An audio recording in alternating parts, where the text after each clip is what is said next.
नमस्कार साथियों।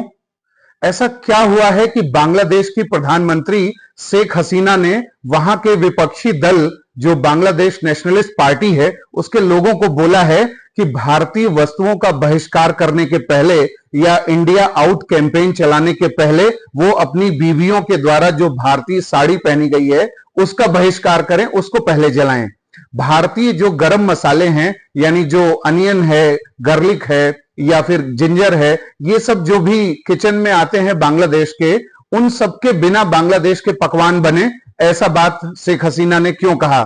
साथियों, ये बात महत्वपूर्ण है कि जिस तरीके से आज सोशल मीडिया पर कैंपेन चल रहा है भारत के अगेंस्ट में बांग्लादेश में कि इंडियन जो वस्तुएं हैं उन सब का बहिष्कार किया जाए, उसके विरोध में अब खुल करके सामने आई हैं शेख हसीना। और शेख हसीना जब चौथी बार निर्वाचित होकर के प्रधानमंत्री बनी तब से जो बांग्लादेश नेशनलिस्ट पार्टी है यानी जो बेगम खालिदा जिया की पार्टी है वो बिल्कुल बौखला गई है।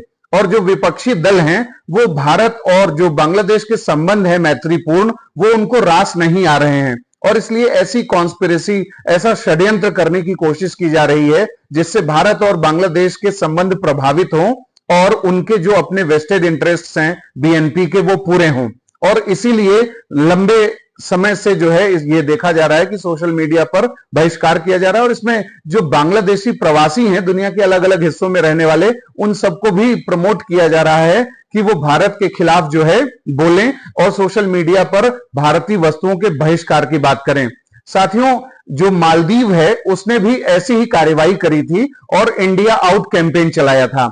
और वहां भी ये देखा गया था कि जो भारत विरोधी पार्टी थी, जो अब्दुल्ला यामीन के नेतृत्व में काम करती थी, जो इस्लामिक फंडामेंटलिस्ट थी, प्रो चाइना थी, उसने इस तरीके की कार्रवाई करी, एक ऐसी कॉन्स्पिरेसी बनाई कि भारतीय वस्तुओं का बहिष्कार किया जाए, भारतीय निवेश का बहिष्कार किया जाए, भारत के जो संस्कृति है, भारत की जो कल्चर है, सभ्यता है, उन सब चीजों का बहिष्कार किया जाए।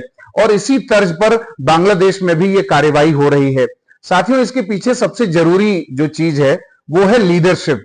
अगर एक हेल्दी लीडरशिप भारत के पड़ोस में पनपता है जिससे भारत और उसके पड़ोसी देश के बीच में बहुत अच्छे रिलेशंस बन सकते हैं, तो इसका खामियाजा भुगतना पड़ सकता है चीन को, पाकिस्तान को और ऐसे ही तत्वों के कोलैबोरेशन को। इसीलिए भारत विरोध के नाम पर इन सबके बीच में एक आपसी एकता भी देखी जाती है, सर्वसम्मति भी देखी जाती है।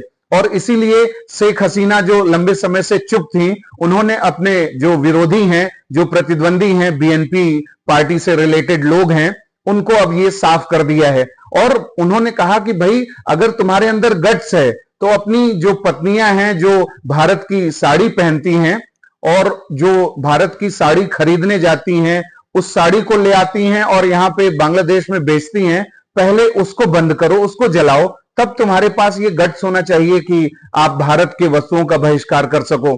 ऐसे ही भारत के वस्तुओं का जो बहिष्कार है उसको करके बांग्लादेश अपनी आत्मनिर्भरता नहीं प्राप्त कर सकता।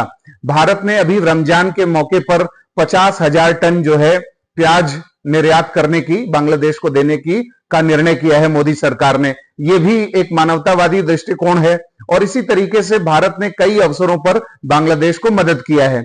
बांग्लादेश को जिस तरीके से भारत ह्यूमैनिटेरियन ग्राउंड पर और जो high impact community development projects चला करके वहां पर ढेर सारे हाउस कंस्ट्रक्शन का काम या चिकित्सालय निर्माण करने का काम या अन्य प्रकार की जो सहायताएं देता है, ये सब सहायताओं के चलते धीरे धीरे इन दोनों देशों के रिलेशंस अच्छे बन रहे थे। और जो बॉर्डर डिस्प्यूट है उसको भी सॉल्व किया गया, लैंड बाउंड्री एग्रीमेंट किया गया शेख हसीना और मोदी सरकार में। और जो नॉर्थ ईस्ट का जो कनेक्टिविटी है बांग्लादेश से, ये सब भी चीजें जो है आज सुधर रही हैं। और इसलिए ये देखा गया कि कई ऐसे एलिमेंट्स हैं, एंटी इंडिया एलिमेंट्स हैं, जो बांग्लादेश में आज सक्रिय होकर के शेख हसीना को टॉपल डाउन करना चाहते हैं, उनकी सरकार को अस्थिर करना चाहते हैं। और इसीलिए उन्होंने ऑर्गेनाइज्ड वे में जानबूझ करके एक ऐसा अभियान चलाया है जिससे भारत को बदनाम किया जा सके और भारत के नेतृत्वकर्ता के साथ अगर बांग्लादेशी नेतृत्वकर्ता का गठजोड़ बढ़ रहा है तो उसको भी बदनाम किया जा सके। और इसीलिए बीएनपी ने हमला बोलते हुए कहा कि शेख हसीना और उनकी जो अवामी लीग पार्टी है ये खुद इंडियन प्रोडक्ट्स हैं और इनका बहिष्कार करना चाहिए। वहीं शेख हसीना ने कहा कि भाई जो ऐसी वस्तुएं हैं उनका तुम बहिष्कार करने की बात कर रहे हो, उससे पहले अपने गिरेबान में झांक करके देखो कि बांग्लादेश के लिए तुमने क्या किया है। बांग्लादेश में जिस तरीके से नार्को टेररिज्म फैला, फेक इंडियन करेंसी का कारोबार जो चला, हवाला बिजनेस जो चला, इंडियन मुजाहिदीन, हिजबुल मुजाहिदीन, हरकतुल मुजाहिदीन जैसे आतंकी संगठन वहां बढ़े, किस तरीके से सैन्य तख्ता पलट की संस्कृति बांग्लादेश में विकसित हुई, इन सब चीजों को प्रमोट करने में, और भ्रष्टाचार, पूरे भ्रष्टाचार में डूबी हुई रही जो बीएनपी पार्टी है, इन सबको नसीहत देते हुए शेख हसीना ने कहा कि जब कोई गुड गवर्नेंस का काम करे, जब साउथ एशिया के हित में काम करे, जब भारत के पड़ोस में स्थिरता की बात हो रही है, समृद्धि की बात हो रही है, दोनों देश आगे बढ़ सकते हैं। जो बांग्लादेश ने अपना डेवलपमेंटल एजेंडा बनाया है विकास का, उन सबको में मदद कर सकता है भारत, वो सब चीजें पूरी हो सकती हैं। ऐसी स्थिति में ऐसा विरोध नहीं किया जाना चाहिए। तो साथियों, ये एक कॉन्स्पिरेसी है, ये एक भारत के खिलाफ षड्यंत्र है कि जो विपक्षी ऐसे दल हैं और उनके जो नेता हैं वो दोनों देशों के हेल्दी लीडरशिप को बिल्कुल पसंद नहीं कर रहे हैं, क्योंकि उनके वेस्टेड इंटरेस्ट पर यह हमला है। अगर नॉर्थ ईस्ट की समस्या का समाधान होता है, बांग्लादेश के बहुत अच्छे संबंध भारत के नॉर्थ ईस्ट से डेवलप होते हैं, तो उससे बहुत से एंटी जो इंडिया एलिमेंट्स हैं उन सबको नुकसान पहुंच सकता है, इसलिए वो सब ऐसी कार्यवाही कर रहे हैं। तो साथियों, आपका क्या विचार है? जो इंडिया आउट कैंपेन है, ये अभी और भी पड़ोसी देशों में उभर सकते हैं। भारत को इससे परेशान होने की जरूरत नहीं है। अपने हेल्दी लीडरशिप को और ज्यादा परस्यू करने की जरूरत है, विश्वास में लेने की जरूरत है। जो हमारे पड़ोसी नेतृत्व करता है उन्हें इंडिया फर्स्ट की पॉलिसी पर चलने के लिए जो है प्रेरित करने की दिशा में कार्य करना चाहिए। और जब हम पॉजिटिवली इस तरीके से काम करेंगे तो हमें स्वस्थ जो एक रिजल्ट है, आउटकम है, वो हमें अवश्य दिखेगा। साथियों, इस पूरे प्रकरण पर आपका क्या विचार है, आप हमें कमेंट बॉक्स में जरूर बताएं। अगले कार्यक्रम के साथ जल्दी हाजिर होंगे। इजाजत दीजिए, नमस्कार।